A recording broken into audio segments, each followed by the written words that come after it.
In this video, I'm going to show you step-by-step instructions on how to replace the front screen on the Samsung A36. This one, although it's not cracked on the glass, there is some visible OLED damage. I'm not sure if you'll pick it up on the camera. I think I can see it there. You see the crack under the OLED. The customer was very surprised that his phone was making sounds and seemed to be receiving calls, but he had no picture. Very common. When we had a closer look, we see the damage on the OLED, and here we are. It's on the hot plate at 85 degrees C, and we're going to remove this back cover so that we can take everything out of this frame, and we're going to move it into a brand new genuine part, which I'll tell you where you can get a little bit later. Now, this is the first time that I'm opening one of these Samsung A36s, and it looks like a glassy, plasticky back cover on this one. I'm going to be very careful. I don't have a genuine adhesive seal for this one because it wasn't available. So what I'm going to do, I'm going to add a bead of isopropyl alcohol. I'm going to stick the suction cup, which I've already done. Just a little side note, when I say I don't have the adhesive, a good way of knowing where the adhesive sits on these is by, if you buy the adhesive, you can lay it on top and then you know where the glue's thick, if there's extra glue anywhere. But obviously I don't have that, that's why I was saying it. We're not sticking it back together yet. I'm pulling up and I'm not getting much movement on this. So I'm going to get the razor blade. I'm going to push it down and I'm going to make a little bit more incision, and I'll get some more alcohol in there, and then it should start coming away a little bit easier. Yeah, look at that. Now that that's sort of wide enough the gap, I'm going to get the plastic guitar pick in there. Or what was once a plastic guitar pick, it's now a chewed up sort of mess. And I'm inserting this just a few millimeters, being careful, lifting it up with the suction cup, and then we'll add some more isopropyl along the edge, and we'll just keep working our way very slowly around. It's coming away now. I don't think it's glass, it's like a plasticky polycarbonate composite. Where did that word come from? But that's what I think it's made out of.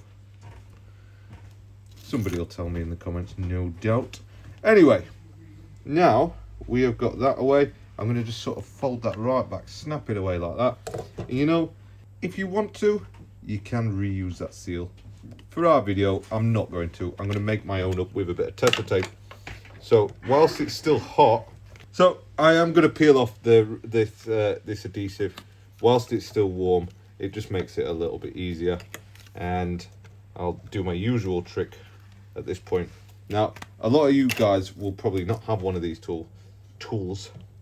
If you don't worry. You can use your thumb and rub it and get the same sort of effect. But I'm going to use this little spinny tool here. I'll leave a link for it in the description below. This one really is on its last legs. And I wanted one. They're all battery powered ones, the ones that I see on AliExpress now. The one that I want is it plugs into the AC power, and it just works way better. It's just a much torquier motor is the best way to describe it. So I'm going to search high and low for one of these, and all it does is just cleans the glue off real nice and clean. So this is ready to take apart further. Right, continuing with the teardown, the way that this operation works is everything at the top, so there's the motherboard and the cameras up here, as well as other various bits and bobs, and everything at the bottom, and you guessed it, the battery in between as well, needs to come out of this frame, and then it's going to go into this new genuine part, which includes the frame as well. The reason we use these ones with frames, these are factory sealed. If you get one without the frame and you have to pull the LCD off here, often the LCDs are a lot thicker and they just never stick quite the same. They're just not the same quality. Just do it right. Get the genuine service pack. I'll stick a link in the description below. Just move this carbon stuff out of the way. And then we're going to get all these screws that are holding down this plastic top cover. We're going to get them out of here. And well, I'm going to put it on a little magnetic parts tray to keep everything organised. It's always best, if you can, when you're keeping things organised, to just lay them out in the way that you take them out. And then in case any of these screws are different sizes, it's unlikely, but in case they are, we will know where it goes when we come back to putting it together, and there's no chance that we're going to break anything, because that's, whilst we are fixing things, we want to prevent damaging anything. It's very important. And I suppose it's probably one of the biggest reasons why people might not undertake a repair themselves, because they're scared of breaking something. Rightly so. This is small, fragile technology, and yeah, it's quite easy to break. On these Samsungs, what you'll find is somewhere on this back cover, there's a small arrow. I say an arrow, it's a triangle. It's pointing to a prime point, and this prime point's right here.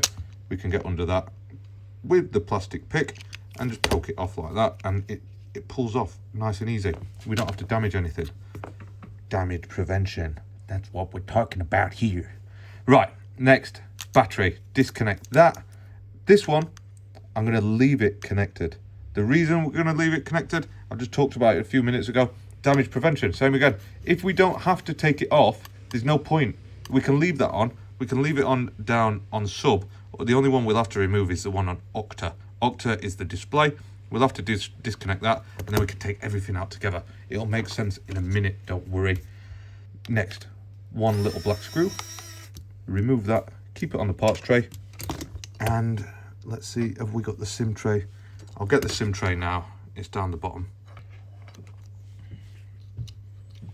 Shift that out of the way, and then we don't have to worry about it. Now, let's have a look. I'll disconnect the front camera. Oh no, I should have just left it attached really. But we'll just put that to one side, and then we should be able to lift this board out by just having a little pry underneath there, and it comes out pretty easily.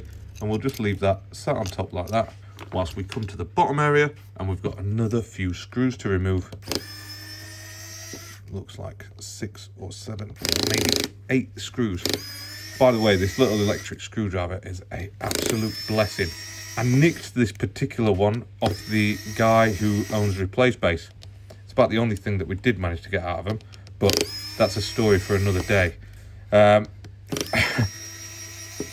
Anyway, he came to our shop and he accidentally left this screwdriver, and I've never been able to find the exact one, but I've found some what are fairly similar, and I'll put a link for that in the description below as well.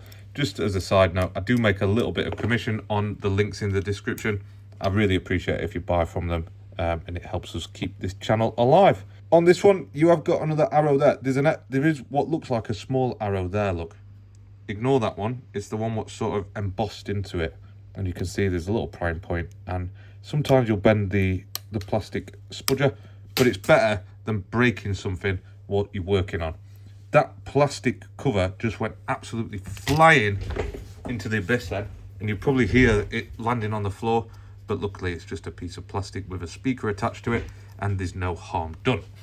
Next, I think that we have got 1 and 2 little screws. These are different again to the screws that you've took out already, so what I said stands. Make sure that you keep things organized. But what else we're going to do here is disconnect this cable, because we don't need that one connected.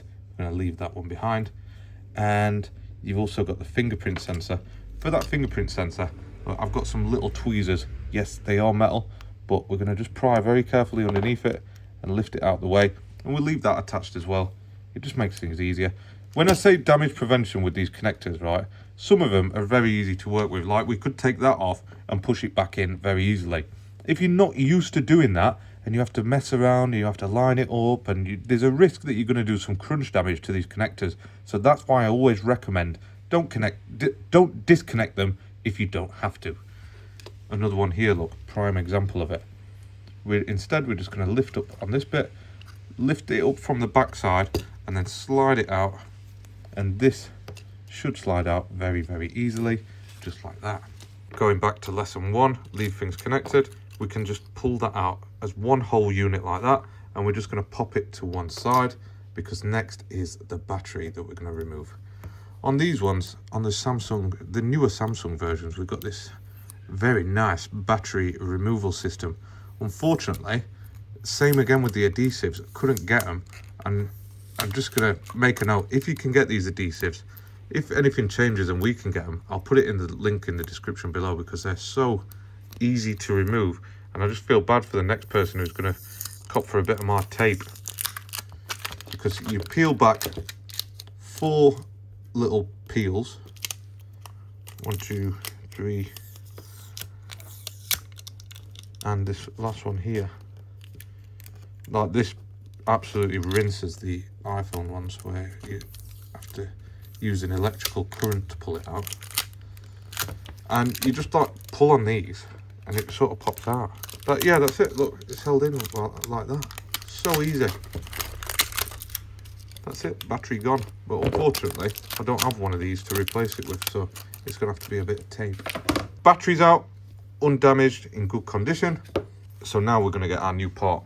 It's always worth holding these side by side and just having a quick look, making sure that there's nothing left in here that needs to be moved over, and a visual inspection says no problems found. We're going to crack on with rebuilding this. So this has got a nice new screen on it. It's got a little plastic cover on it, by the way, and underneath it's absolutely mint. Leave that plastic cover on. Don't be tempted to remove it until the very last minute. Trust me. You look, we've got it face down on the bench. There can be things that scratch it. You just don't want to do that. For the taping, I've got a few strips of 10mm Tessa tape, and we're going to make sure that it's not going on this because that's there to disperse heat. So we'll go either side of that heat thing. What's the word? And then we'll go one down the bottom here. Don't let them overlap because it needs to be nice and flat. But that will keep the battery nice and safe. Trust me, we've done it for a long time. Make sure you put the battery in first, because if you remember how we took it apart, it's going to get covered up by that sub to main cable that we didn't disconnect, and I hope that you didn't. Right, just peeling off the little bits of adhesive now. The tweezers do the job real nicely, but this is like anything else. Just comes down to, if you peel double-sided tape all the time, you will get better at it. You might have to faff for a bit with it, is what I'm saying. Right, that battery is installed now.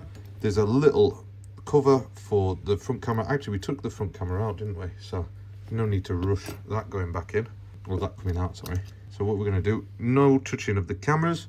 We're going to lay that under the battery connector, pop the logic board in first, then we'll move down to the bottom.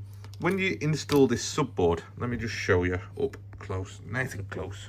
When you put this in, right, oh, actually, look, just peel off that little bit of peel there. Come on, you little. You want to slide the charging port in first. So you see I'm going at an angle. Slide the charging port in first, make sure that it sits in, and then push it down.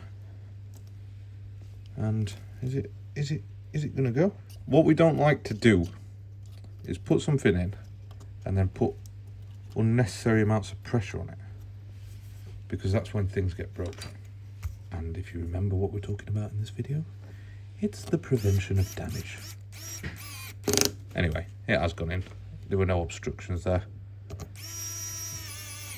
I think it's just a bit bouncy on one of the, a little bit bouncy. Get that one connected. We can reconnect that. That's the only one apart from the battery that we have to plug back in, look. And then with the fingerprint sensor, push that down there. And I think that that's it. With this guy, we're gonna push that on top. Make sure that it clicks in and sits nice and flush and flat. And then we've got some more of those crosshead screws to go in along the way.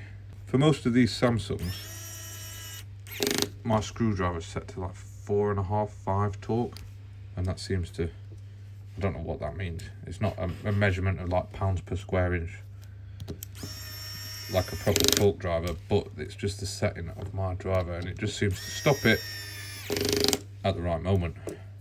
But it's just a power setting, it's not an official measurement, it's not like a torque driver. Which are crazy expensive, by the way. If you start looking at torque drivers, they're like £60 a go. Mad. Anyway, that's all fixed down. Make sure that there's no screw holes that remain unscrewed in. Then move up to the top, and we've got that to peel off there. And with the front camera, just give it a little blowing off out of the way. Make sure there's no dust on it. They're only tiny, them cameras. See it in the right way around, and reconnect it just up there. So now we've just got the battery connector to reconnect over here, make sure that it's plugged in properly, and there was one little black screw up the top just here. That's plugged in, so now we've just got the plastic of the ear speaker and the protective cover to get on top of everything, and we're going to screw it all back down. I am a big fan of these Samsung A series screens. They're just always easy, and like the battery thing has probably been the trickiest part of these repairs. And the way that they've fixed that problem is ideal for somebody who's trying to make money, and time is one of the biggest expenses.